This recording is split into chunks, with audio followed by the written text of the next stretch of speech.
A ladder starts slipping out from under you. Strange creatures start rapidly multiplying, and a circle starts expanding at an alarming rate. All of these situations are terrifying, but some people find the related rates problems behind them even more terrifying. But how scared should you be, really? I'm here in Lanach, Austria, a city that loves ladders. In fact, there's even a store where you can buy ladders, the Lagerhaus Bau- und Gartenmarkt on the Hauptstrasse. Unfortunately, their love of ladders sometimes leads to the occasional related rates problem. Oi! Stop that! Oh, nein! Wait a second. Rewind. Let's look at that falling ladder again. Oh nah, that's a right triangle. Let's find out how fast he's falling so we can find out how much danger he's in. Let's say the amonglets are pulling the bottom of the ladder out at 2 meters per second, and the ladder is 17 meters long. Let's find out how fast that fellow's moving when he's 1 meter above the ground. We all know the famous equation by Lil Pythagoras, a squared plus b squared equals c squared. Well, let's derive that with respect to time. Now, most of you are probably familiar with the power rule, where you bippity-boopity drag down exponent becomes a multiplier. But this leaves out something important. Now, when we derive something, we're actually using this thing. And the bottom portion basically tells us whatever context we're deriving in. But whenever we use this in the context of a function with only x's, we end up with dx over dx, which, if you know division, ends up just being 1, and multiplying something by 1 effectively does nothing. So we just kind of brush it off to the side. So with this in mind, let's derive our equation. A little bit of that goes there. And here we have 2a dA dt plus 2b dB dt equals 2c dC dt. Now we have a formula to solve the rates. So let's fill out what we know. The Amogai are pulling out the base of the ladder at 2 meters per second.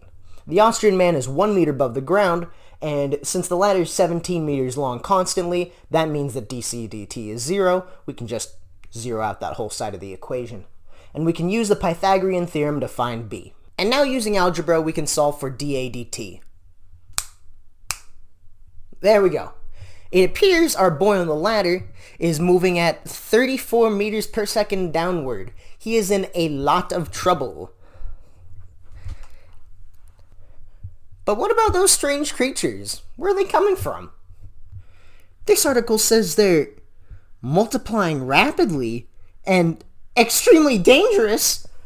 Oh dear, oh no, what are we gonna do? Wait, here we go. The article gave us an equation to describe the population of the Amogophilidae. All we have to do is use this equation and find out how fast the Amogophiligus population is growing. Let's derive the equation.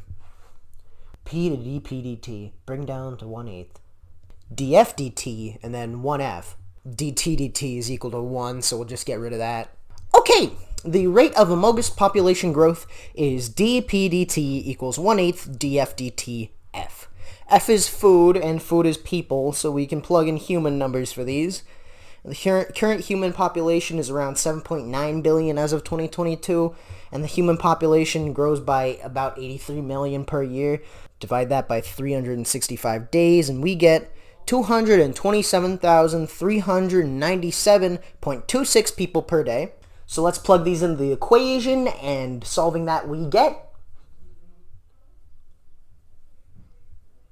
Oh no. Oh no, no, we can't win! What am I gonna do? There's so many things I haven't done yet, like and there's only one thing we can do. Follow me. I know what your plan is. I know how fast you're growing, and I'm here to stop it.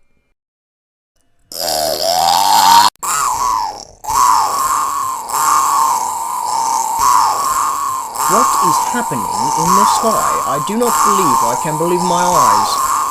Did you see that? They're making a big saw in the sky. Once it gets to 3 times the size of Earth, they're gonna cut the Earth into pieces and kill us all. need to find out how fast the thing's growing so we can find out how much time we have left. It looks like the radius of the disk is growing at 2,283.53 miles per hour. So we'll use that to get a low estimate and a high estimate for when the world's gonna end. So deriving the area of a circle, we get dA dt equals 2 pi r dr dt, which it's kind of cool that it comes out to be the equation for circumference of a circle, but we really don't have time to admire it right now because we're all gonna die. We'll use the final radius to get the fastest rate of growth, and we'll use a smaller radius to get a slower rate of growth, and then we can use that to get a kind of time frame for when all our lives are gonna end. So if we plug these into linear equations and then graph, we can see that the world's going to end in about an hour and a half to 2 hours and 40 minutes. Well, we're doomed. I'd say it was good while it lasted, but that would be a lie. 300,000 years, and all we ever did was hurt each other.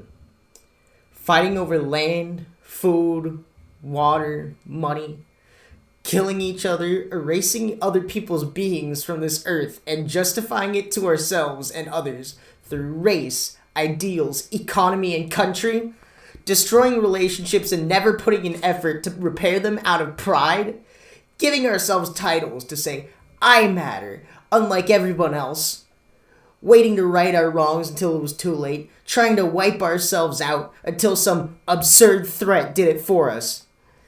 This is what people were, and I hated it. Every moment, I hated being a part of it. But maybe it wasn't all awful. The relationships we did build, friends and family that I would do anything for. And the calculus. Oh, the calculus. The elegance of deriving e to the x, using integrals to find areas under a curve, learning such amazing things with everyone was such an incredible experience. I guess I don't know how to feel about this anymore. Wait, what's that? It's the imposters! They're destroying all the Amoguses! Kinda sus, guys. Kinda sus.